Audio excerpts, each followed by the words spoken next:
Cold war বা স্নায়ু যুদ্ধ পরবর্তী বিশ্ব এখন সবচেয়ে ঝুঁকির মুখে। এই যে পরিসংখ্যান বলছে আমরা সামরিক খাতে ব্যয় বাড়ছে, রেকর্ড ছাড়িয়ে যাচ্ছে, কি বলবেন আপনি? যুক্তরাষ্ট্র তো lion share 37% is not a matter of joke.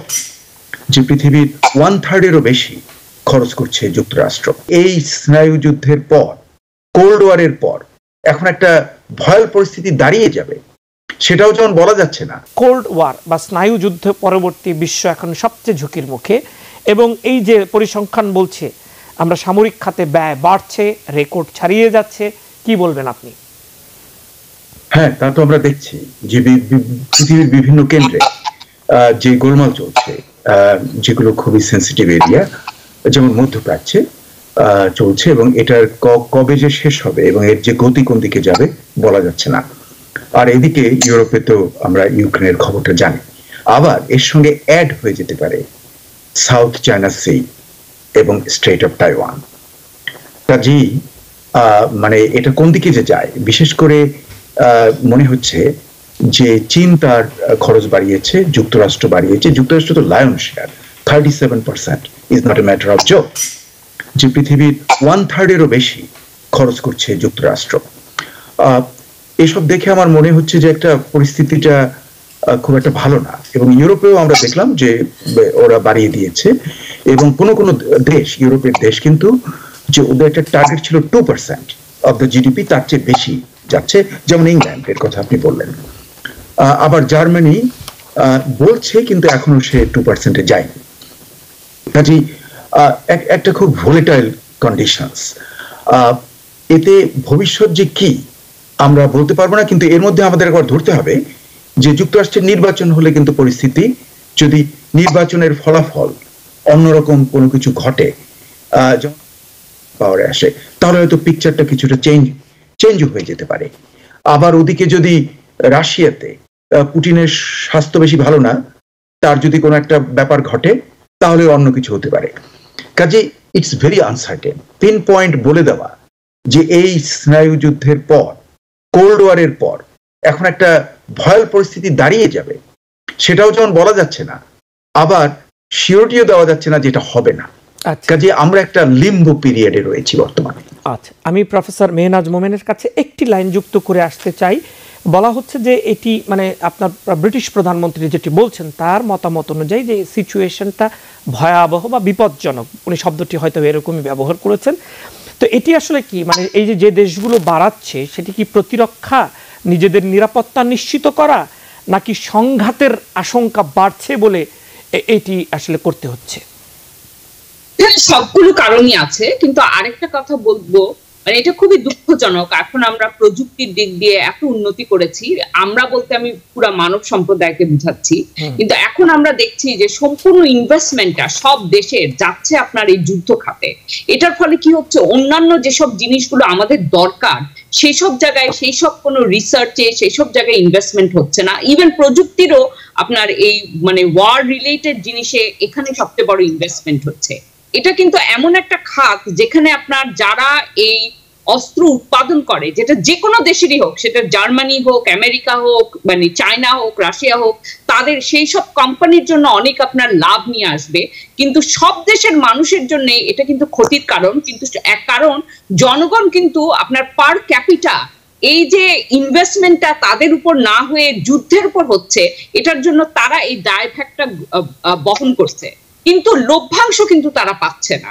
মানে আমরা যদি একদম একটা মানে ইকোনমিক বা ফিনান্সিয়াল মেজার দিয়ে দেখি, আর অন্যান্য মানবিক দিক দিয়ে দেখতে গেলে তো এটা আসলেই খুব মানে খুবই দুঃখজনক। আর আপনি যে প্রশ্নটা করলেন, এই প্রতিরক্ষা এবং মানে আক্রমণ করা, এই জিনিসগুলো অনেকটা অঙ্গাঙ্গি ভাবে জড়িত। এটা যত ধরেন যদি আমেরিকার এই যে 37% পৃথিবীর মানে অস্ত্র খাতে বা যুদ্ধ খাতে আমাদের মানে সারা বিশ্বের কি বলবো মানে যুদ্ধ বাজেটের 37% আমেরিকা থেকে আসছে। এখন আমেরিকা এটা যত বাড়াবে, চায়নাও বাড়াবে, রাশিয়াও বাড়াবে। এটা একটা প্রতিযোগিতার মতো, এবং এটা একটা খুব খারাপ প্রতিযোগিতা। এখন সবাই এখানে আরো বেশি করে আপনার অর্থ আপনার নিয়োগ করবে, বিনিয়োগ করবে, কারণ তারা নিজেরা নিজেদের অবস্থান নিয়েও তারা মানে তারা কি বলবো ভীত, তারা চায় নিজেদের অবস্থান থেকে। জি প্রফেসর মেহনাজ মোমেন, এটি কি নিজেদের শ্রেষ্ঠত্বের বজায় রাখারও একটি মাপকাঠিও তো। হ্যাঁ, সেটা তো একটা অনেক বড় ব্যাপার। আপনি যদি যেমন ধরেন ইউক্রেন ইসরায়েলের কথাই জিজ্ঞেস করেন, বারবার আমেরিকার যে বলা হচ্ছে যে আমেরিকার স্বার্থ, কিন্তু আপনি যদি আসলেই দেখেন যে আমেরিকার জনগণের জন্য এই দুটা যুদ্ধের কোনোটাই কিন্তু মানে ওভাবে করে হিসাব করলে এটা কিন্তু এই যুদ্ধের ফলাফল যাই হোক না কেন আমাদের উপর কিন্তু কোনো ডিরেক্ট প্রভাব নাই, কিন্তু প্রভাব আছে। প্রভাব যেটা আছে সেটা হচ্ছে আমেরিকার আপনার ফরেন পলিসির, আমেরিকান এম্পায়ার, সেগুলোর প্রভাব। তো এখানে যে প্রতিযোগিতাটা চলছে ওটা হচ্ছে শ্রেষ্ঠত্ব রাখার প্রতিযোগিতা। ইউক্রেন যদি দেখেন সেখানে রাশিয়া আমেরিকার, আমি তো বলবো ইউক্রেন রাশিয়া আমেরিকার একটা প্রক্সি ওয়ার। হ্যাঁ, আর আপনি যদি ইসরায়েলের কথা চিন্তা করেন সেটাও কিন্তু মধ্যপ্রাচ্যে একটা আমেরিকার, ইসরায়েলকে আমি বলবো মধ্যপ্রাচ্যের একটা আমেরিকার একটা অনেক বড় ঘাঁটি, এবং এই কারণে আমেরিকার স্বার্থ এবং ইসরায়েলের স্বার্থ অঙ্গাঙ্গিভাবে জড়িত বলে আপনার পারসিভ করা হচ্ছে। কাজে এই সমস্ত যুদ্ধে অনেকখানি আপনার যেভাবে করে যুদ্ধটাকে সেল করা হচ্ছে যে এটা আমাদের কি বলবো মানে আমাদের অস্তিত্বের লড়াই, কিন্তু এটা আসলে কিন্তু আমাদের অস্তিত্বের লড়াই না, কিন্তু এটা আমেরিকার শ্রেষ্ঠত্ব বজায় রাখার লড়াই। মানে সেটার সাথে আমি একদমই একমত। ধন্যবাদ আপনাকে। আমরা একটু যেতে চাই প্রফেসর মোস্তফা সারোয়ারের কাছে একই প্রশ্ন নিয়ে। প্রশ্নটি হচ্ছে যে এর সাথে একটু যুক্ত অর্থনৈতিক ব্যাপারটা, যেহেতু অর্থনীতির চাপের বোঝাটা সাধারণ মানুষের উপরে এসে পড়ে এবং এটি একটা ধরনের অনেক বড় একটি বোঝা। সেই জায়গা থেকে যেটি উন্নয়ন খাতে মানুষের জীবনমানের ক্ষেত্রে, উন্নয়নের ক্ষেত্রে ব্যয় হতে পারত, সেটি কিন্তু হচ্ছে না, যেটি প্রফেসর মেহনাজ মোমেন বলছিলেন। এই জায়গাটিতে কিন্তু অনেকটা প্রভাব পড়ছে। ভবিষ্যতেও যদি এইভাবে বাড়ে তাহলে কিন্তু মানুষের জীবনে এটার প্রভাবটা কি? আমি কিন্তু প্রফেসর মোমেনের সঙ্গে কিন্তু আমি একমত যে এই যে খরচটা যে আপনি প্রশ্ন করলেন, যে এটাকে যদি যে খাতগুলো, যেমন ধরেন ইনফ্রাস্ট্রাকচার, যুক্তরাষ্ট্রের ভেতরে ইনফ্রাস্ট্রাকচার ভেঙে যাচ্ছে, আপনি নিউ ইয়র্ক শহরের কথা চিন্তা করুন কিংবা অন্য কোথাও চিন্তা করুন, যে বড় বড় ব্রিজগুলো পুরনো হয়ে যাচ্ছে, এইসব জিনিসগুলোকে যদি ভালো করে করতো, এমনকি যে ইন্টারনেট সার্ভিসটাকে আরো যদি বাড়িয়ে দেওয়া যেত, বিভিন্ন জায়গাতে স্যাটেলাইট এনে, তাহলে দেখুন জনগণের কিন্তু কল্যাণ হতো। হ্যাঁ, কমিউনিকেশন যদি আরো বেটার হতো তাহলে হয়তো দ্রব্যমূল্য কিছুটা ভালো হতো, তাতে সাধারণ লোকের ভালো হতো। তারপরে এই টাকাগুলো ওই অস্ত্র বানিয়ে তারপরে সেটাকে হত্যাযজ্ঞে, সেটা তো যেমন ধরুন যে অ্যামুনিশনস গুলো যে তৈরি হচ্ছে সেগুলোকে যুদ্ধে ইউক্রেনে ব্যবহার হচ্ছে এবং ইসরায়েল ব্যবহার করছে, তো ওটা শেষ হয়ে যাচ্ছে। ধরেন এর জন্য যে বিলিয়ন বিলিয়ন ডলার খরচ হচ্ছে, কোথায় গেল? সেটা তো আরো পৃথিবীর যে কার্বন কন্টেন্ট আরো বাড়িয়ে দিল। হ্যাঁ, কার্বন কন্টেন্ট বাড়িয়ে দিলে তো ক্লাইমেটের ক্ষতি হলো। কাজে এর কোনো ট্যানজিবল লাভ আমি দেখছি না। আমার মনে হয় ধন্যবাদ আপনাকে। এসব না করে যদি জনগণের কল্যাণে, হেলথ কেয়ার, ফুড, হাউজিং, ইনফ্রাস্ট্রাকচারে খরচ করা হতো, তাহলে দেখুন এই দেশ তো মানে একটা স্বর্গরাজ্যে পরিণত হতো।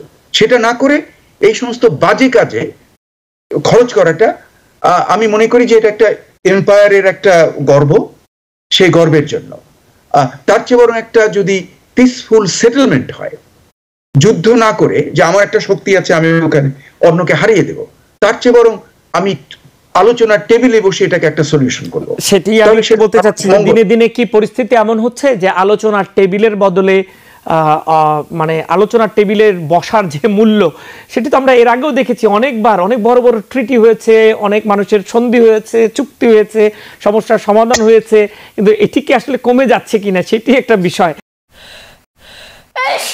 Because people sneeze. Because not everyone washes their hands. Because kids touch a lot of things. Set a date to get your flu and COVID shots and RSV if eligible. Because if you're wondering, should I get my flu and COVID shots? Think about other people. Learn more at nj.gov/health/vaccines. New York থেকে সম্প্রচারিত TVN 24 television বিশ্বজুড়ে বাঙালির কণ্ঠস্বর।